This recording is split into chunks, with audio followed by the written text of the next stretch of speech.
Hello, c'est Laurent. Et je suis enfin de retour pour te dire quelque chose de capital. Tu as en toi toutes les réponses. Je suis persuadé que tu possèdes toutes les clés pour mener une vie pleinement satisfaisante en étant en accord avec toi-même. Comme point de départ, j'aimerais soumettre à ta réflexion 3 ensembles de questions qui pourraient t'aider à grandir et à mettre de l'ordre au quotidien. Et crois-moi, il y a tellement d'éléments à creuser, parce que toi et moi, et tout le monde, nous avons enfoui une quantité invraisemblable de souvenirs et de croyances dans un recoin sombre de notre esprit. Alors accroche-toi, la plongée s'annonce vertigineuse.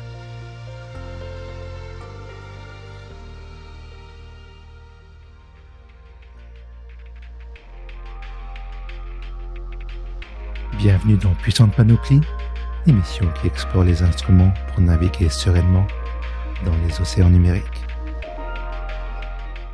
L'attente a été longue et tu t'es demandé quand j'allais enfin revenir avec cette nouvelle saison. Pourtant, je n'ai jamais envisagé d'abandonner Puissante Panoplie. Entre 2 saisons, j'ai pris le temps nécessaire pour un nettoyage de printemps et pour combattre en passant quelques démons personnels. D'ailleurs, on va très probablement croiser certains de ces monstres tout au long de cet épisode.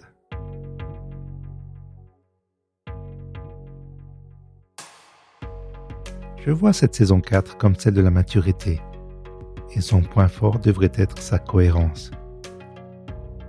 Je la considère également comme un retour aux sources. Je vais bien sûr parler d'organisation personnelle. Le mot « organisation » n'est pas celui que je préfère, mais c'est le moins mauvais pour évoquer la grande opération que j'aimerais lancer avec toi. Cependant, avant les grandes manœuvres, nous devons revenir loin en arrière et creuser au plus profond de nous-mêmes.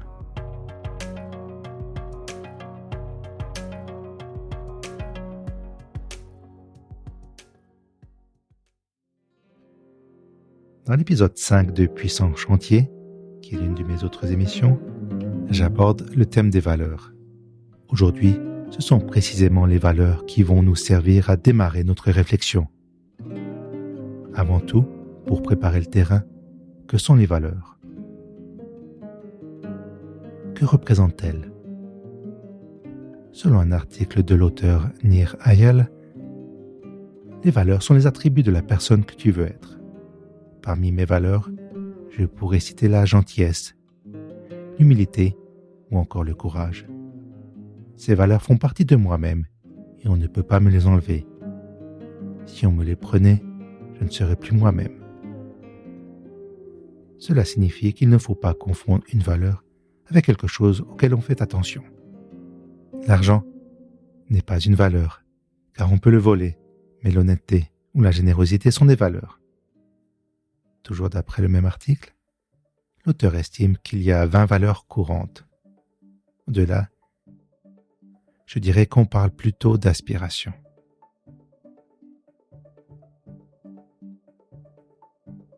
Les aspirations s'appuient directement sur les valeurs. Quel genre de personne souhaites-tu être ? Quels sont les grands projets pour toi et tes proches ? Pour ma part, je dirais que je suis entre autres généreux et humble. Avec ce podcast, je mets à disposition, je partage mon expérience sans l'imposer. Dans ce projet, je fais également appel à ma créativité, respectant ainsi la personne que j'aspire à être.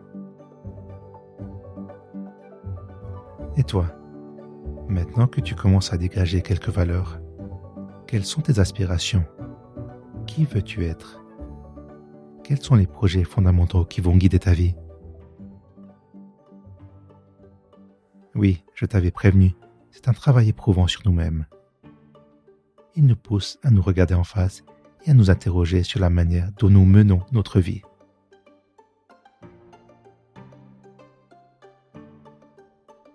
Maintenant, tu te demandes peut-être quel est le rapport avec l'organisation personnelle. Eh bien, je te répondrai par une série de questions. Est-ce que tes actions et tes choix reflètent tes valeurs ? Ou, de manière plus pragmatique, ton emploi du temps est-il en accord avec la personne que tu veux être? Les valeurs déterminent aussi tes priorités. Regarde ton agenda. As-tu aménagé l'espace nécessaire pour réaliser tes grands projets? Si ce n'est pas le cas, j'ai des questions bonus qui pourraient indirectement t'aider. Mais elles ne sont pas faciles à entendre et tu vas probablement m'en vouloir de t'emmener sur ce terrain. Prépare-toi. Quels sont tes comportements excessifs? Souvent, on se réfugie dans les excès pour éviter certaines situations. On fuit des sentiments qu'on a peur de ressentir. En d'autres termes, que cherches-tu à éviter? Dans mon cas, je pourrais dire que je repousse des tâches parce que j'ai peur d'échouer, peur du regard des autres, peur de ne pas être assez bon. Je me couche tard car j'ai l'impression de ne pas avoir suffisamment profité de ma journée ou parce que je n'ai pas la motivation pour aller travailler. À moi de te tendre le micro imaginaire. Que cherches-tu à éviter?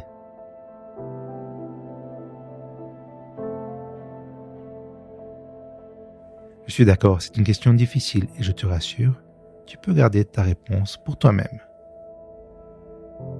Et c'est justement en se posant des questions qui font mal qu'on arrive à progresser dans ce truc surprenant qu'on appelle la vie.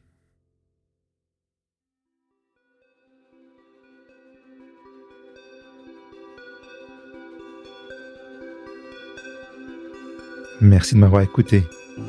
Cet épisode a été écrit et réalisé par moi, Laurent. Si tu as des remarques ou des commentaires, retrouve Puissant Bazar sur Instagram, Facebook et YouTube. Toutes les références et les liens cités dans cet épisode sont aussi sur mon site web, puissantbazar.ch. Je reviens jeudi dans 2 semaines. D'ici là, prends soin de toi et à tout bientôt.